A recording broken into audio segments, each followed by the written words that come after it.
In today's news, the Royal Virgin Islands Police Force investigates shooting incident in Free Bottom. BVIEC confirms ransomware behind recent attack. Health Minister speaks on rated program. Summit for Regional Content Creators and Influencers is being held. BVI falls to ANGUILLA in CFU Challenge Series. And no tropical cyclones expected over the next few weeks. In addition, the USVI to get its very first technical college. We have the details of this and so much more when 284 News returns. Orange alert! Orange alert! Fire is spreading across the BVI. The fastest, most reliable, and affordable fiber internet service is here for you. Look out for fire in these new locations: Slaney, Duff Bottom, Manual Reef, Seacows Bay, Albion, Hannah's, Palestina, Pleasant Valley, and Havers. Fiber is in your area. Call 444-4444 or visit a CCT store to find out more and bring it home. More locations coming soon.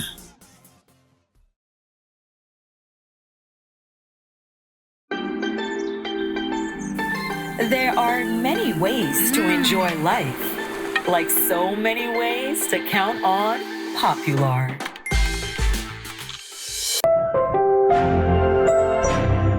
Hello everyone and welcome to this edition of 284 News. It is Thursday, August 22nd, 2024. I'm Ron Grant, bringing you the very latest out of Tortola in the Virgin Islands. A happy Thursday's wish to each and every one of you. Thank you so much for joining us. Beginning our newscast locally in Tortola, British Virgin Islands, the Royal Virgin Islands Police Force is actively investigating a shooting incident that occurred at a residence in Free Bottom, Tortola on Wednesday afternoon. According to an official initial report statement from the Royal Virgin Islands Police Force, the incident took place shortly after 2 p.m., prompting an immediate response from officers following reports of gunfire. Upon arriving at the scene, police discovered spent shell casings but found no individuals present. The area was quickly secured as part of the ongoing investigation. Acting Commissioner of Police Jacqueline Vanderpool addressed the situation, emphasizing the seriousness of the incident. She noted that in response to the incident, the police have engaged the crisis intervention team to offer much-needed support to the residents of the home involved and to others within the community. Now, additionally, she said police have increased security measures by maintaining an armed patrol presence in the area to ensure the safety and well-being of all residents. The British Virgin Islands Electricity Corporation has confirmed that the ransomware known as Akira is responsible for the recent cyber attack that disrupted the company's operations. These revelations were made by BVIEC's General Manager, Dr. Neil Smith, during a recent interview with local media. Dr. Smith disclosed that the cyber attack was initially identified last week, but further investigations have uncovered that the system had been compromised for several months before the breach was detected. Late last week, we had what we recognized eventually, or assessed and evaluated eventually as a cyber attack, a ransomware by the name of Akira was used to, it got into the system. We believe that this happened over a period of weeks or months. And they eventually, compromised the system to the point where we had to actually shut everything down. This has been something that has happened with our sister utilities across the region.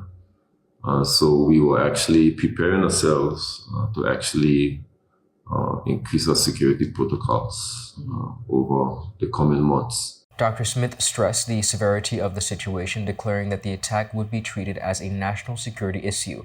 In response, an investigation has been launched, led by law enforcement and cyber crime agencies. This is being dealt at the highest levels. It's being treated as a national security issue. As you know, the BVIEC's infrastructure is a national asset. And it's essential for the economy to run, right? I've been noticing on this too. And also it's being treated as a crime. We have very talented and knowledgeable people, third parties working with us to rectify the matter. We also have law enforcement involved. but I would expect that in very short order.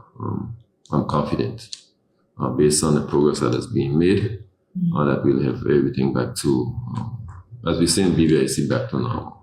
The extent of the cyber breach was further detailed by BVIEC's financial controller, Mrs. Carmen Sully. She explained that multiple systems had been affected by the ransomware, though specific details on the damage and affected systems were not yet disclosed. It's unfortunate that the BVIEC has been, suffering from this cyber attack. It has really affected our financial systems across the board in terms of the billing system, the customer service database, or financial systems. So it's not only in terms of customers being affected, it's our suppliers as well. We have to know, practically go back to the Stone Age, writing checks on hand, calculating bills on hand. But we are confident that we had already gotten some of the readings for some of the cycles. And so we have the accurate information for certain cycles. For those that we don't have, we're going to have to use some sort of an average bill calculation. It's the best we can do at the moment, but I can assure that, customers can still come and pay the bills. They will be given a manual receipt. It's the best we can do for now. And I can certainly say that our IT team is working really hard to get the system back up. The BVIEC continues to work with cybersecurity experts to assess the full impact of the attack and to restore normal operations as quickly as possible. 9th District Representative, the Honorable Vincent O. Wheatley, has stated that the rated program should be more than simply bush-cutting opportunities. He was at the time addressing the House of Assembly in the recent debate where he took time to highlight the need to keep the territory clean. Yes, I would like to see the point where we can give out certain rules on contracts. So it's being worked on. You got to get some rules on a contract where the person has rules at least 6 months at a time. So the roads always look pristine. That last member, Deputy Speaker, I always speak about the need to have these posts for their continuously, maybe with public works or some other structure. I agree with that. Because, and the idea of bringing on a manager, Deputy mentioned it, is so critical because rated should be more than cutting bush. It should be a lot more than that. Get these guys in a program through the college or something that when you're done, you're either a landscaper or horticulturist or something. Let's make the rated program work. And I think that's where we're heading. Through the SAP, that's where we're heading. So don't say there's nothing on there for the people. Additionally, he took time to highlight the hard work of those already in the rated program, particularly those on Virgin Gorda. And Speaker, a lot has been said too about the rated program. And Speaker, I just want to commend my teams in Virgin Gorda. Ace and Lisa and those guys over there. I wish I had them all the time. But again, Madam Speaker, there's some, I think they finished Monday or Tuesday of last week. There's funding in here to get these guys back on the road. And I love the work they do. When those guys get the pride they put into it, and all the other partners involved, and all the private persons come out and work with the rated, and work with public works and solid waste and all these guys. Guys, our country, we have to keep it clean, first and foremost, for us. So when the tourists come, they took and enjoy our clean environment. So, and who's in the rated program? Persons who haven't worked in a long time. And they do a good job. They're so committed and dedicated to the way that program works. I'm so pleased with them. Whenever they're out there, I make sure I go and chat with them and see how things are going and give them tips on where to go next or something. So the public too, I must commend the public too for the way the public interacts with the rated teams in the Virgin Gorda. Viewers, up next, we have much more on the local scene. We'll be right back after a quick commercial break. Some claim that the age of a true gentleman is far behind us, but we disagree. He may appear in different guises today, but the values and ideals that make him a gent still stand. The Art of a Distinguished Gentleman by yours truly, Ron Grant, presents Season 6. Introducing Sheldon Frett, actor, film producer, writer. Daylon Vantapool, entrepreneur. Terrence Neal, creative director. Chad George, entrepreneur.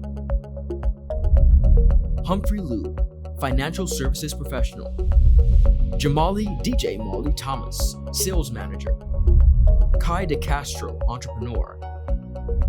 Dean the Sportsman Greenaway, journalist. St. Clair Steady Fleming, entrepreneur. Devon Caldwell, brand specialist. Robert Green, footballer. And Rick S.S. Grant, author, The Art of a Distinguished Gentleman, coming June 5th, exclusively on 284 Media, inspiring a generation of greatness.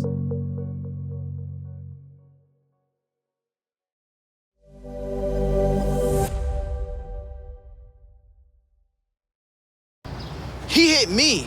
Will CG cover this? Don't worry. Remember when I was in that competitive arm wrestling circuit? 3-time champion, baby! I did feel bad crushing all those arms and dreams. So I took them all out for ice cream. And then we got crushed. Anyway, CG handled my claims fast. That explains the arm. The best cover for the best value. CG Insurance. Good like that.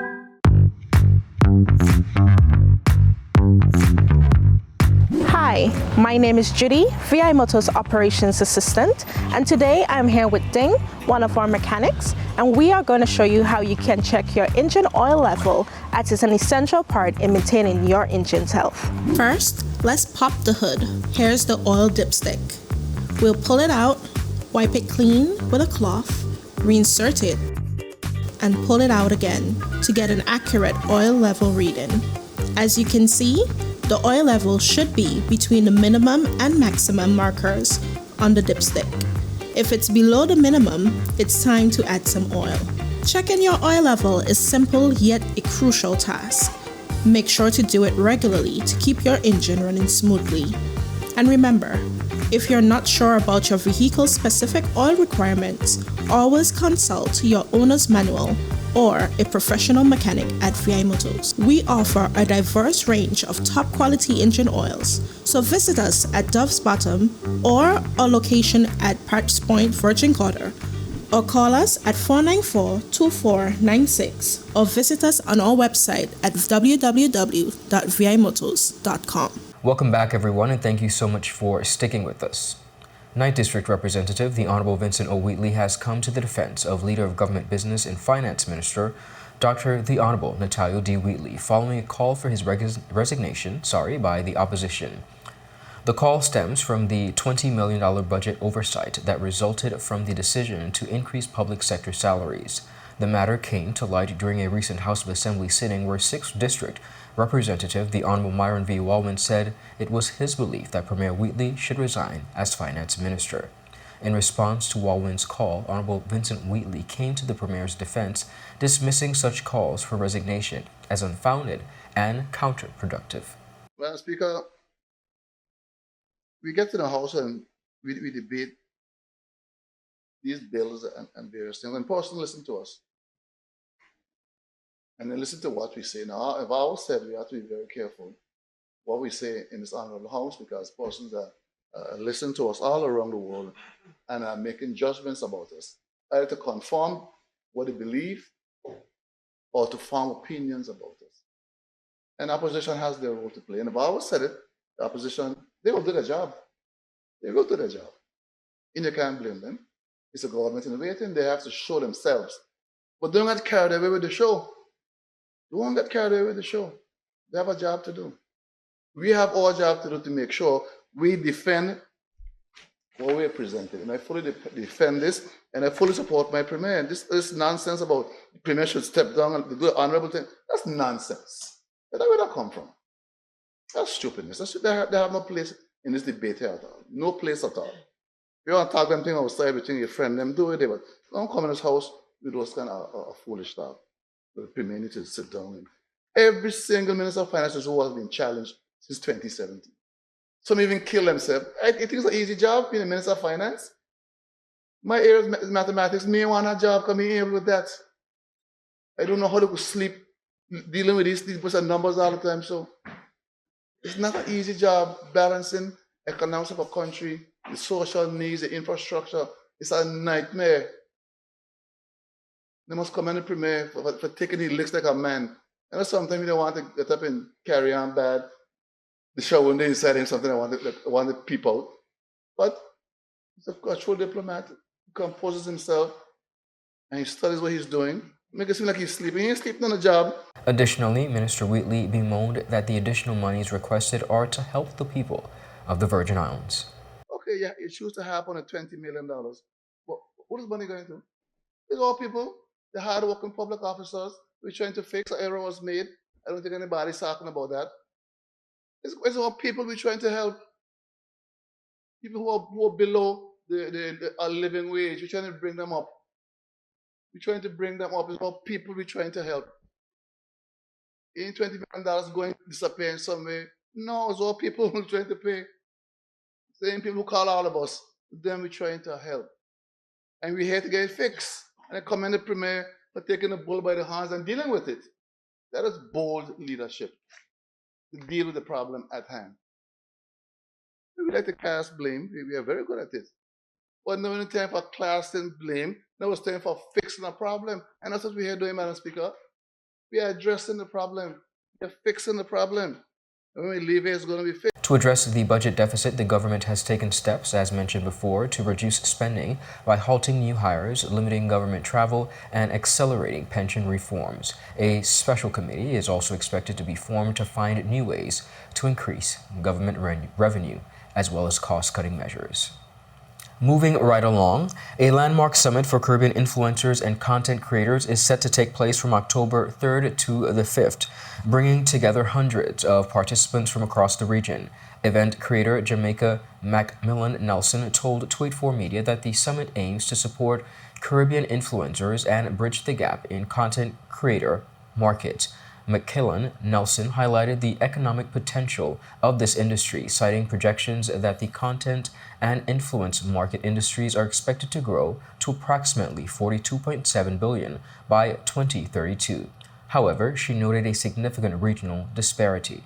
I think what really sparked my interest in creating the summit or creating this space, I observed for a really long time that on social media, it is immensely populated with Caribbean voices, Caribbean faces, Caribbean stories. However, for a really long time, we have not been benefiting from social media the way that we should. Now, when you talk about the content creators and influencers industry, it is one that is expected to grow by $43 billion by 2032. And I know for many persons that might sound like a long time, but it's just about eight years out. And so when we talk about $1 billion industry, you must ask, where is the Caribbean in all of this? And as I mentioned just now, we have not been benefiting from it the way in which we should, especially in the area of monetization. A very unfortunate fact is that Jamaica is one of the few Caribbean countries who currently benefit from monetization. Now, when you look at the voices and the faces of Caribbean persons, they have millions of followers, some hundreds of thousands of followers. But how do we benefit from it? Also, I think it's important to note that no longer in this digital economy are the jobs just the basic 9 to 5 of doctor, lawyers, teachers, and so forth. Your job, the industry is so powerful that it creates provisions for persons to make it their 9 to 5. And I think no one has been having the conversation about the limited infrastructure that's in place to cause that shift to ensure Caribbean persons can benefit from it in the way that we should. And I believe that this summit will serve as a catalyst in driving that change that is necessary. The summit aims to address this issue by advancing monetization opportunities for Caribbean content creators across various social media platforms. The organizers hope this initiative will help reduce unemployment within the Caribbean by creating new opportunities in the digital content creating industry. Since last year, I sort of gave a teaser that it was coming. And many of the comments that we heard was, this is very much needed, as you mentioned earlier, but also there are persons who, for a really long time, they have been wanting to get into the industry, but they don't know how to start.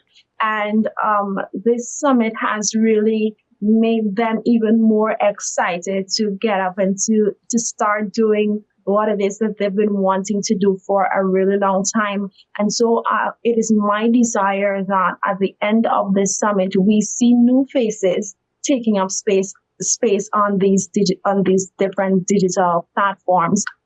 The support from corporate, it has been interesting, to say the least. We have also received like support from governments as well, which I think is important when you have those different entities who see the importance of digital transformation within the Caribbean, and also the power of social media, because I think it's important for us to understand that social media is really more than just jokes and the drama. There is so much power that it has, and we have to know how to use that to our advantage. But of course, we are still welcoming, our doors are still open to continuously welcome sponsors or partners to be part of this. I often say that this is not a project for Jimmy C, it's not a project for Guyana, but it's truly a project that will benefit the Caribbean by extension. And so we are really seeking buy-in from the Caribbean, not just countries here, or not just entities and companies here in Guyana. Viewers, up next, we have much more on the local scene. We'll be right back after a quick commercial break. As the winds start to whisper of approaching storms, it's time to safeguard your sanctuary. Hey, have you checked your insurance policy lately? Not recently. Why? It's very important to check your insurance policy before the hurricane season. That's a good idea. I'll reach out to my provider and get some information. Awesome. Come, son, let's plan for emergencies together. We're gonna include your favorite comfort kit.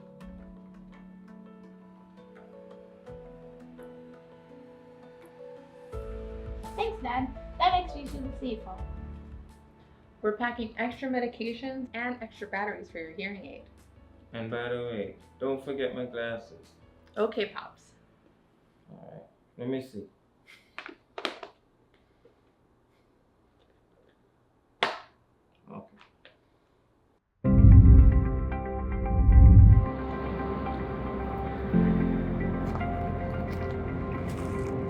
Going on, dog? What you saying? You good? You got truck? How you on here doing? I hear trimming some of the branches to make sure they don't cause a frig when the storm come. Fair point. I gotta go clean out the gutter them down by me so nothing don't build up. You know how that could go sometimes. Makes sense. That's something good. We gotta be prepared. Facts. Sometimes we get off track, but that's okay. Yeah. Thanks for chilling with the dog today, you know. Man, anytime, you know I got you. Yeah, but the place so damn hot now. And you know the old people, them say when it's so hot, a storm somewhere out there coming. Listen, I rebuke that in the name of great God of the universe, okay? Let me move these stuff so they don't cause a problem. Alright, me want my neighbor window get knocked out at all, my son. Remember, we're in this together. Reach out to your community, lend a hand, and shield each other from the storm's challenges. A message from the Department of Disaster Management and 284 Media. At Partners for Kids, your child's health and happiness are at the heart of everything we do. We've been the trusted medical home for children and adolescents up to 18 years old. And now, we are excited to welcome a new member to our family of healthcare professionals. Introducing Dr. Aisha Maxwell, our new family practitioner. Dr. Maxwell brings a wealth of experience and deep passion for pediatric and adult care, ready to join our team in providing first-rate health services to your family. At Partners for Kids, we believe in a collaborative approach to healthcare. With partners in occupational therapy and clinical psychology, Partners for Kids, where caring is just the beginning. Visit us at Road Reef Plaza, Tortola, open Monday to Friday, 8 a.m. to 5 p.m. Call us at 284-444-5437 or reach out at info@partnersforkids.com to learn more.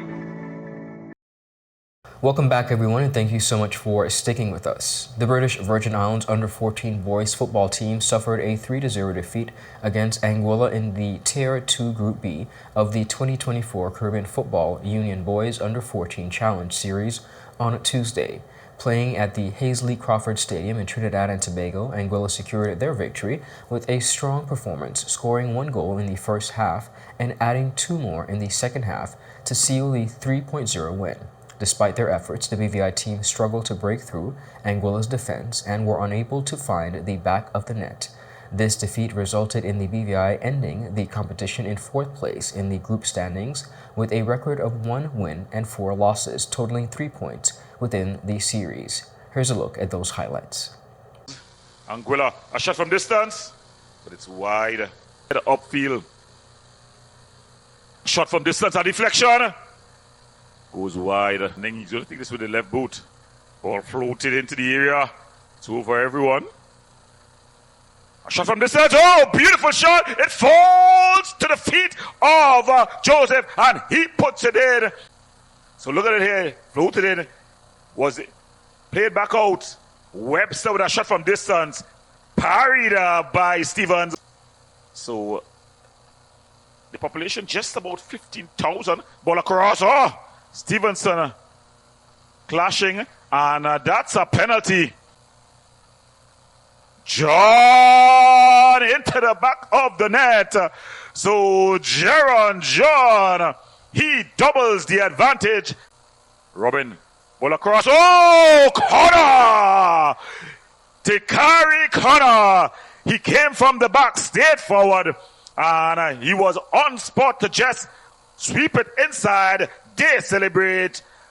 Anguilla, it seemed they've booked their place into the semi-final. Look at it again. The ball just recycled here. Played wider. Robin with the picture perfect cross. And Connor Tikari, that is, was able to just swing it home and give his team the 3-goal advantage. The National Hurricane Center reported Thursday that no tropical cyclone formation is expected in the North Atlantic, Caribbean Sea, or Gulf of Mexico over the next 7 days. According to forecasters, disturbances moving off the Western Sahara are encountering large amounts of Saharan dust. This dust is being carried into the tropical North Atlantic along with the weather systems.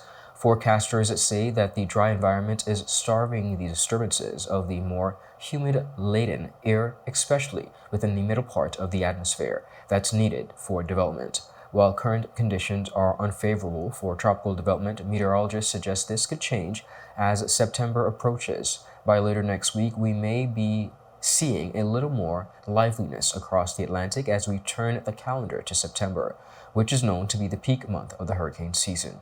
Despite the current lull in activity, officials are urging residents in hurricane-prone areas to remain vigilant. They are recommended to use this time to review hurricane preparedness plans and, of course, replenish necessary supplies. The United States Virgin Islands Career and Technical Education Board recently announced that much progress was being made in establishing the U.S. Virgin Islands' very first technical college. The college is being funded through a grant from the U.S. Department of Education and will include training in certain aviation sectors as well as certification in electric vehicle maintenance. Attendees would be able to gain skills with fiber optics, drones, and all manner of technical competencies. Speaking on the development, Dr. Monique Faulkner told board members that a project director had recently been hired to help navigate the endeavor with matters such as its accreditation process. She announced that the professional is slated to start the 3rd week in September. Additionally, she highlighted that the O. Wheatley Skill Center already serves as the foundation for forthcoming technical college, stating that CTEC is also the second component in the St. Croix district. The undertaking is also being co-sponsored by the Office of the Governor. Viewers, that is it for today's news roundup. Be sure to follow us for your daily news updates at 284 Media and 284 BVI on Instagram, as well as our WhatsApp channel and Facebook and X, formerly Twitter. I'm Ron Grant. Do have a safe and enjoyable evening. A happy Thursdays wish to each and every one of you. Goodbye. Rashford made it. Manchester United have come from behind to lead. At home or on the go, watch CCT Live. Download our app and carry your favorite TV shows, news, or live sports anywhere you go. Visit cctbvi.com/live, select your package, and tune in.